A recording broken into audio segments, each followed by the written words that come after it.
High viewers, welcome to కమ్మటి విందు. ఆవిరి మీద ఉడికించి ఇడ్లీల కన్నా 100 రెట్లు ఆరోగ్యపరంగా మంచిదైనటువంటి బ్రౌన్ రైస్ పుండి. ముందుగా ఈ రెసిపీ ప్రిపరేషన్ కోసం ఒక బౌల్లో 1 కప్పు వరకు బ్రౌన్ రైస్ తీసుకొని అందులో రాళ్ళు లేకుండా జాగ్రత్తగా చూసుకున్న తర్వాత బ్రౌన్ రైస్ మునిగేలాగా వాటర్ వేసుకోవాలి. ఆ తర్వాత గట్టిగా కలుపుకుంటూ 2 సార్లు వాటర్ మార్చుకుంటూ క్లీన్ చేసుకోవాలి. ఇలా క్లీన్ చేసి పెట్టుకున్న రైస్లో 2 కప్స్ వరకు వాటర్ పోసుకొని మూత పెట్టుకుని 6 గంటల పాటు నానబెట్టుకోవాలి. 6 గంటల తర్వాత ఇందులో ఉన్నటువంటి వాటర్ మనం చేయబోతున్న రెసిపీలో వాడుకుంటే మంచిదండి. కాబట్టి 1 కప్పు వరకు వాటర్ని పక్కన పెట్టుకొని మిగిలిన వాటర్ని వంపేసుకోవాలి. ఆ తర్వాత 1 కప్పు వరకు వాటర్ని మిక్సర్ జార్లో వేసుకొని వాటర్ వంపేసుకున్న బియ్యాన్ని కూడా మిక్సర్ జార్లో వేసుకొని గ్రైండ్ చేసుకోవాలి. ఇలా గ్రైండ్ చేసి పెట్టుకున్నదని ఒక బౌల్లో వేసుకోవాలండి. మనం అచ్చం ఉప్మా రవ్వ ఎలా ఉంటుందో అలా బరగ్గా గ్రైండ్ చేసుకుంటే రెసిపీ టేస్ట్ బాగుంటుంది. ఇలా తయారు చేసి పెట్టుకుంది పక్కన పెట్టుకోవాలి.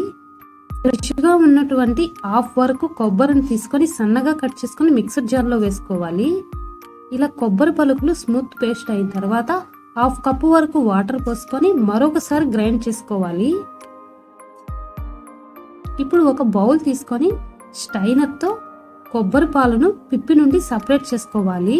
ముందుగా గ్రైండ్ చేసుకున్న మిక్సర్ జార్లోనే కొద్దిగా వాటర్ పోసుకొని అవి కూడా ఇందులో వేసుకొని కొబ్బరి పలుకుల నుండి కొబ్బరి పాలు సపరేట్ చేసుకోవాలి.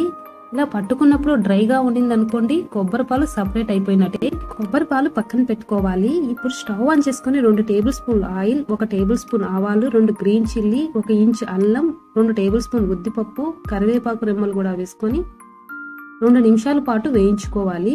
ఇప్పుడు స్టవ్ ని లో ఫ్లేమ్ లో ఉంచుకొని ముందుగా గ్రైండ్ చేసి పెట్టుకున్న బ్రౌన్ రైస్ మిశ్రమాన్ని ఇందులో వేసుకోవాలి. స్టవ్ లో ఫ్లేమ్ లో ఉంచుకొని ఇలా కంటిన్యూస్ గా కలుపుకోవడం వల్ల ఉండలు కట్టవు.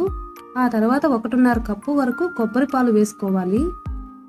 కొబ్బరి పాలు వేసుకున్న వెంటనే కంటిన్యూస్ గా కలుపుకుంటూ ఉండాలి. ఈ కన్సిస్టెన్సీ అంతా తిక్కుగా అయ్యేంత వరకు చాలా తొందరగా దగ్గర పడుతుందండి. ఇలా ప్యాన్ నుండి సపరేట్ అవుతున్నప్పుడు స్టవ్ పూర్తిగా ఆఫ్ చేసుకొని ఒక ప్లేట్లోకి తీసుకోవాలి. ఆ తర్వాత ఇందులో 1 పించ్ వరకు సాల్ట్ వేసుకోవాలి. ఇలా మొత్తం ఒకసారి సాల్ట్ కలిసేలాగా కలుపుకోవాలి.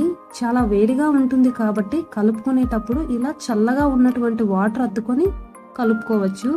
ఆ తర్వాత చిన్న చిన్న ఉండలుగా తయారు చేసుకొని ఆవిరి మీద ఉడికించుకుంటాం కాబట్టి ఒక ప్లేట్లో తీసుకొని ఆ తర్వాత ఇడ్లీలు తయారు చేసుకునే బౌల్లో వాటర్ పోసుకొని ఆవిరి మీద ఉడికించుకోవడమే. మూత పెట్టుకొని 10 నిమిషాల పాటు ఉడికించుకుంటే రెడీ అయిపోతాయండి. ఆ తర్వాత వేడివేడిగా సర్వ్ చేసుకుంటే చాలా బాగుంటుంది. రెడ్ చట్నీతో కానీ లేదా పల్లీ చట్నీతో కానీ సర్వ్ చేసుకుంటే చాలా బాగుంటాయండి. అలాగే చాలా హెల్దీ కూడా. మీరు కూడా తప్పకుండా ఒకసారి ట్రై చేయండి.